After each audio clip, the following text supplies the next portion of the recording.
Hello, good morning, everyone.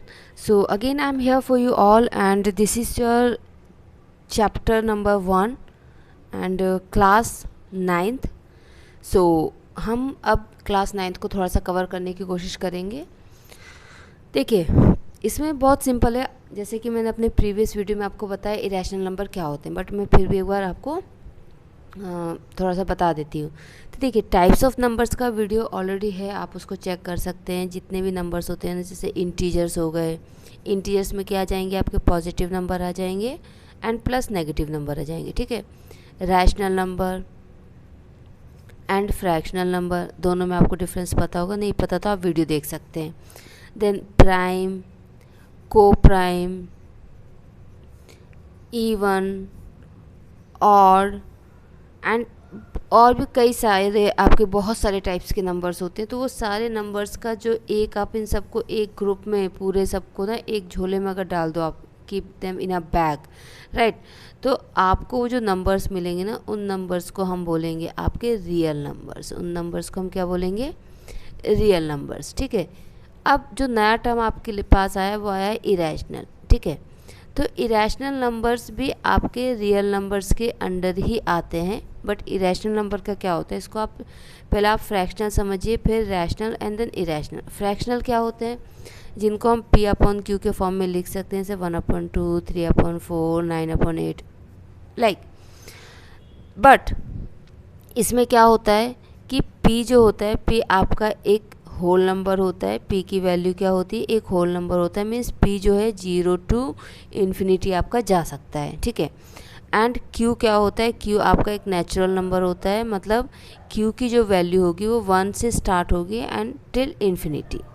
मतलब fractional में क्या होता है, पी और क्यू दोनों ही पॉजिटिव होते हैं। क्यू 0 नहीं होता है, वो बात तो क्लियर है, लेकिन पी और क्यू दोनों ही क्या होंगे, पॉजिटिव होंगे। फिर आती है बात रैशनल नंबर की। रैशनल नंबर भी हम पी अपॉन क्यू के फॉर्म में लिख सकते हैं, लेकिन पी जो होता है, पी एक इंटीजर होता है। मतलब इस केस में अब क्या हो गया, थोड़ा सा क्या चेंज आ गया कि पॉजिटिव के साथ साथ इन्होंने नेगेटिव को भी ले लिया है, ठीक है। मतलब अगर आप -1/2 लिख रहे हो तो ये आपका क्या होगा, रैशनल नंबर होगा, फ्रैक्शनल नहीं होगा, ठीक है। 3/4 आप लिख रहे हो तो ये आपका फ्रैक्शनल भी है और रैशनल भी है, ठीक। तो हम कह सकते हैं कि जितने भी आपके जो फ्रैक्शनल नंबर्स होते हैं सब रैशनल होते हैं, बट सारे के सारे रैशनल फ्रैक्शनल नहीं होते हैं। तो क्या हुआ, पी की वैल्यू आपकी इंटीजर हो गई, और क्यू क्या होता है, क्यू भी हमारा इंटीजर होता है, लेकिन क्यू 0 के बराबर नहीं होता। मतलब सारे इंटीजर्स होंगे लेकिन 0 नहीं होगा, ठीक है। तो ये डिफरेंस है फ्रैक्शनल एंड रैशनल में। अब आ जाता है इरेशनल, ठीक है। जो रैशनल नहीं वो इरेशनल। तो इसका मतलब ये नहीं कि जो रैशनल नहीं है वो इरेशनल हो गए, तो रैशनल तो भाई हम जो और नंबर्स होंगे उनको ले लेंगे ना, ऐसा नहीं।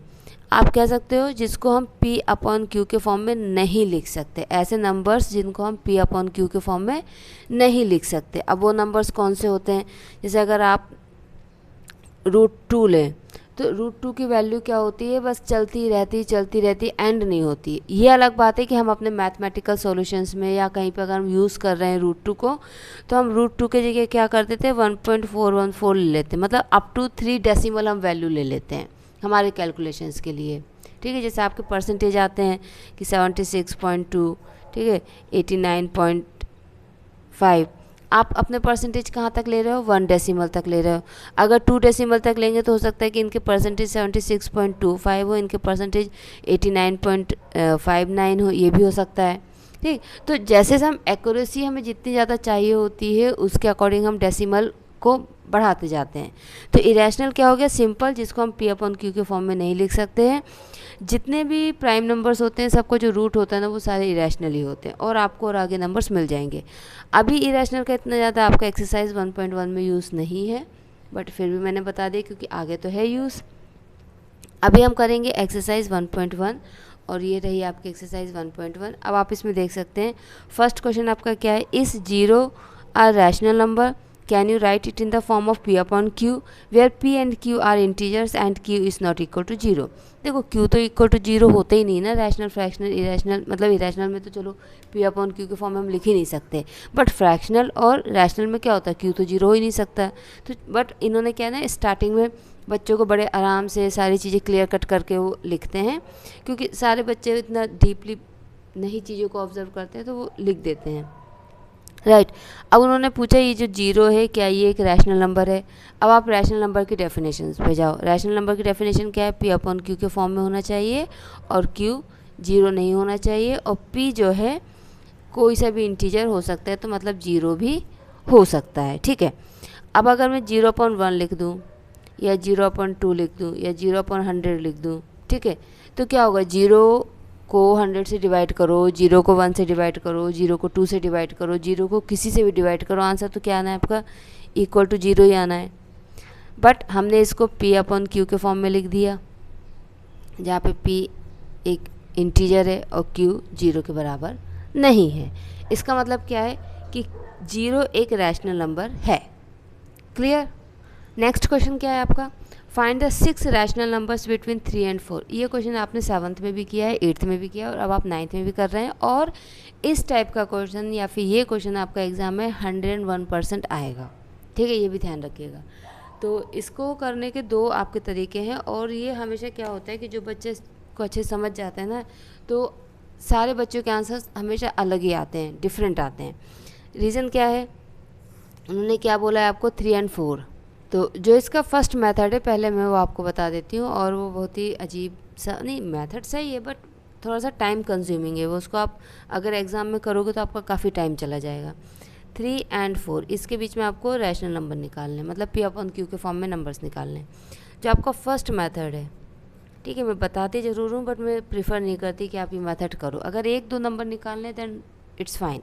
तो इसमें क्या करते हैं हम इन दोनों नंबर्स को ऐड करते हैं, 2 से डिवाइड कर देते हैं, क्योंकि हमें पता है हम 2 से डिवाइड कर देंगे उन दोनों को प्लस करके कि उनके बीच का एक कोई नंबर निकल आएगा।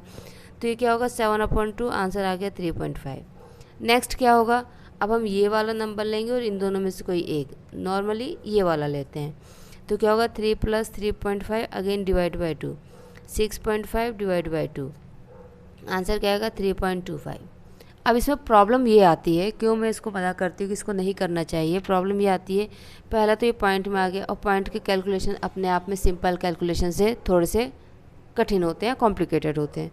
दूसरी बात, अगर ये तो अभी क्या है कि आपके पास सिंपल नंबर है, उन्होंने अगर बोल दिया 7/9 और 1/7, इनके बीच में रैशनल नंबर्स निकाल लिए, तो फिर आप क्या करोगे, इन दोनों को प्लस करोगे, 2 से डिवाइड करोगे, जो आंसर आएगा उसको प्लस करोगे और इसको प्लस करोगे, फिर 2 से डिवाइड करोगे। तो ये क्या होता है, थोड़ा सा आपका जो कैलकुलेशन होते हैं वो थोड़े से कॉम्प्लिकेटेड हो जाते हैं, और एग्ज़ाम में इतना हमारे पास टाइम का तो सारा काम होता है ना, एग्ज़ाम्स में क्या होता है हमें लिमिटेड टाइम में क्वेश्चंस करने होते हैं, तो हम ऐसे टाइम वेस्ट कर नहीं सकते। तो अब आप इसमें क्या करेंगे, आपको मैं अब दूसरा मेथड बताती हूँ, ठीक है। अब दूसरा मेथड क्या है, सबसे पहले हम क्या करते हैं, हम नंबर को देखते हैं, अच्छे से आराम से देखेंगे नंबर्स को। ये क्या है 3 और ये क्या है 4, इसमें सिर्फ न्यूमरेटर है, डिनोमिनेटर नहीं है। जब अगर आपके पास न्यूमरेटर है डिनोमिनेटर नहीं, तो आप पहले डिनोमिनेटर लेकर आएंगे, और आपको पता है 1 से किसी को भी डिवाइड करो, मल्टीप्लाई करो, कोई फ़र्क नहीं पड़ता है, तो अपॉन 1 हम इसमें लिख लेंगे, ठीक है। हमने अपॉन 1 लिख लिया, इसके बाद क्या करेंगे हम कि उन्होंने क्या बोला, 6 बोला है ना, ठीक है, कितना बोला है 6, ठीक। तो हमेशा क्लास में टीचर यही बताता है, और आपको मैक्सिमम टीचर्स भी यही बताएंगे कि अगर उन्होंने आपको 6 बोला है तो आप 7 लोगे, अगर 8 बोला है तो आप 9 लोगे, अगर 2 बोला है तो आप 3 लोगे, मतलब 1 प्लस करके लोगे, जो भी आपको नंबर बोला है उससे आप 1 प्लस करके लोगे। बट मैं क्या कहती हूँ कि आप अगर आपको 5 तक बोला है या 5 के नीचे बोला है, जैसे 2 बोला है, 3 बोला है, तो आप डायरेक्टली 5 से कर दो। अगर आपको 10 के नीचे बोला है, 10 के नीचे मतलब जैसे 6 बोल दिया या 7 बोल दिया या 9 बोल दिया, तो सीधे आप 10 ले लो, ठीक है। +1 के चक्कर में पढ़ो ही मत। उसका रीज़न बताती हूँ, मैं इसको भी क्लास में कई बार ऐसे प्रैक्टिकल कर देती हूँ। मैं बच्चों से पूछती हूँ 5 6 जा कितना होता है, 5 2 जा कितना होता है, 5 3 जा कितना होता है, 5 4 जा कितना होता है, उनके पास आंसर्स बहुत आसानी से मिल जाते हैं। लेकिन अगर मैं उन्हीं बच्चों से बोल दूँ 7 6 जा कितना होता है, 8 6 जा कितना होता है, या 6 9 जा कितना होता है, तो मतलब चाहे 1 सेकंड ही एक्स्ट्रा लगे बट उनको एक्स्ट्रा टाइम लगता है, ठीक है। तो या तो आप 5 से मल्टीप्लाई करो अगर आपको 5 या 5 के नीचे तक के रैशनल नंबर्स उन्होंने ढूंढने के लिए बोला है। अगर उन्होंने आपको 6 7 8 बोला है तो फिर आप डायरेक्टली 10 से करो, क्योंकि हमें पता है 10 × 2, 10 × 3, 10 × 10, 10 × 7, 10 × 9, ठीक है। आप इसके जगह अगर ये करो 9 × 6, 9 × 7 या 4 × 9 या फिर 9 × 8, तो इसके मल्टीप्लिकेशन और इसके मल्टीप्लिकेशन में आपको 2 सेकंड्स का टाइम बचेगा, और ऐसे धीरे धीरे आप टाइम बचाते रहोगे तो आपके लिए बहुत आसान होगा एंड सिंपल हो जाएगा। तो उन्होंने 6 बोला है तो 7 से करने की ज़रूरत नहीं। हाँ, आप कर सकते हो, मैं मना नहीं कर रही हूँ, आप कर सकते हो, 7 से भी कर सकते हो, 8 से भी, 9 से भी, 10 से भी कर सकते हो, बट मैं आपको कहूँगी कि आप 10 से करो। तो सिंपल हम क्या करेंगे, डायरेक्टली 10 से न्यूमरेटर एंड डिनोमिनेटर दोनों में मल्टीप्लाई कर देंगे। फर्स्ट आप क्या करोगे, न्यूमरेटर एंड डिनोमिनेटर दोनों में मल्टीप्लाई कर दोगे, तो आपका आंसर आ जाएगा 30/10। ये आपका फर्स्ट नंबर है। सेकंड 4/1, न्यूमरेटर एंड डिनोमिनेटर में 10 से मल्टीप्लाई करो, 40/10। ये आपका सेकंड नंबर है। आपको फर्स्ट नंबर मिल गया, आपको सेकंड नंबर मिल गया। अब आप इनके बीच में आराम से नंबर्स लिख सकते हो। 30 के बाद क्या आता है, 31/10, 32/10, 33/10, 34/10, 35/10। कितने नंबर्स बोले थे, 6, 1 2 3 4, अभी 5 भी हुए, एक को लिख दो, 36/10। अगर आप अपने टीचर्स के अकॉर्डिंग चलते हो कि नहीं, उन्होंने तो हमें बोला था 7 से मल्टीप्लाई करो, तो आप 7 से कर लो, कोई प्रॉब्लम नहीं है। ठीक है, ये आपका आ जाएगा 7 3 21/7, और ये आपका आ जाएगा 4/1 इंटू 7, सो 28/7। अब 21 के बाद 22, 23, 24, 25, 26 एंड 27, लास्ट में तो 8 है। अपॉन 7 आंसर भाई, मतलब आपका आंसर ये भी सही है, इसमें भी आपको फुल मार्क्स मिलने हैं, इसमें भी आपको फुल मार्क्स मिलने हैं। आपको 7 से नहीं 8 से करना है, आप 8 से कर लो, मतलब नंबर ऊपर ही हो, नीचे नहीं होना चाहिए। 8 से कर लो। ये कितना जाएगा, 3 8 24/8, और ये 4 8 32/8। अब 24 के बाद 25, 26, 27, 28, 29। ठीक है, तो अब आप यहाँ देख सकते हो तीनों में आपको फुल मार्क्स मिलने हैं, तीनों मेथड सही हैं, लेकिन आंसर्स आपके अलग अलग हैं। कोई बच्चा हो सकता है इसको 11 से कर दे, 12 से कर दे, क्योंकि कोई लिमिट तो है नहीं, आप 100 से भी कर सकते हो, 1000 से भी कर सकते हो। तो ये आंसर चेंज होते हैं, हमेशा चेंज होते हैं। बहुत ही रेयर केस में होता है कि सेम हो, जब टीचर बोल देती है कि जो मैंने कराया है वही आपको करना, तब सेम हो जाता है। ठीक है, बट ऐसा कुछ है नहीं, क्योंकि बोर्ड एग्जाम में तो सिर्फ मेथड चाहिए उन्हें, और कुछ नहीं। नेक्स्ट है आपका क्वेश्चन नंबर 3। इसमें आपको 5 रैशनल नंबर्स निकालने हैं, 3/5 एंड 4/5।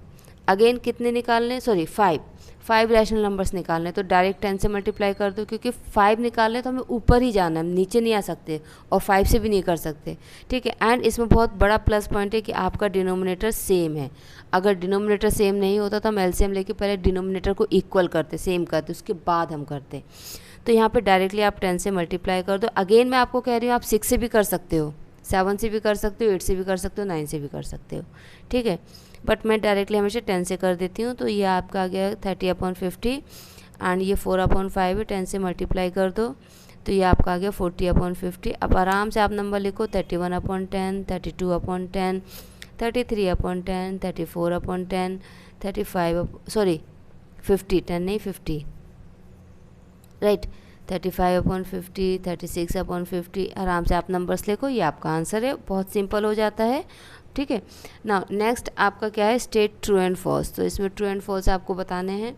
फर्स्ट है every natural number is a whole number. आपको क्या करना है, पहले डेफिनेशंस देखना। होल नंबर 0 से स्टार्ट होते हैं, 0 1 2 3। नेचुरल नंबर 1 से स्टार्ट होता है, तो सारे के सारे नेचुरल नंबर तो होल नंबर्स में आ गए ना। हम ऐसे लिख सकते हैं ना कि जो होल नंबर्स होते हैं वो 0 प्लस नेचुरल नंबर होते हैं। ठीक है, हम ऐसे लिख सकते हैं, क्योंकि होल नंबर्स 0 + 1 + 2 + 3 + 4 ऐसे है, और आपका नेचुरल नंबर क्या होते हैं, नेचुरल नंबर क्या होते हैं 1 2 3। तो क्या होगा, ये सारे नेचुरल नंबर और ये सारे होल नंबर्स। तो होल नंबर्स क्या हुआ, 0 प्लस नेचुरल नंबर्स, तो सारे के सारे नेचुरल नंबर्स आपके होल नंबर्स होते हैं। ठीक है, next every integer is a whole number. Every integers नहीं हो पाएगा, क्योंकि इंटीजर्स में क्या होता है, नेगेटिव नंबर्स भी आ जाते हैं, और होल नंबर्स में नेगेटिव नंबर्स नहीं आते हैं, तो ये वाला आपका फॉल्स हो जाएगा। Every rational number is a whole number. Rational number तो P/Q के फॉर्म में होते हैं, मतलब टुकड़ों में हो गई चीज़ें। ठीक है, अगर कोई चीज़ अपॉन में है, मतलब वो टुकड़े में है ना, कि मेरे पास एक कंप्लीट पिज़्ज़ा था, उसके मैंने 4 हिस्से कर दिए, एक हिस्सा मैंने खा लिया, 1/4 टुकड़ा हो गया।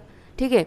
मेरे पास एक कंप्लीट एप्पल था, मैंने उसके 3 हिस्से किए और एक हिस्सा मैंने ले लिया, तो आपने कितना लिया 1/3 ले लिया, अगर 2 हिस्से लिए तो 2/3 ले लिया, टुकड़े हो गए। तो रैशनल नंबर में मतलब क्या होगा, चीज़ें टुकड़ों में है, नेगेटिव पॉजिटिव वो अलग बात है, बट टुकड़े में है, ठीक। और होल नंबर्स क्या होते हैं, होल नंबर्स तो कंप्लीट होता है, या तो 1 होगा या 2 होगा या 3 होगा, 10 होंगे, 12 होंगे, 1000 होंगे। तो इंटीजर्स जो जितने भी integers, sorry, every rational number जो है वो होल नंबर नहीं हो सकता, ठीक है। एवरी होल नंबर आपका रैशनल नंबर हो सकता है, फाइन। तो ये आपकी एक्सरसाइज कंप्लीट होती है, एंड नेक्स्ट जब भी हम मिलेंगे तो हम नेक्स्ट एक्सरसाइज करेंगे, तब तक आप पढ़ते रहिए। Thank you so much, bye bye.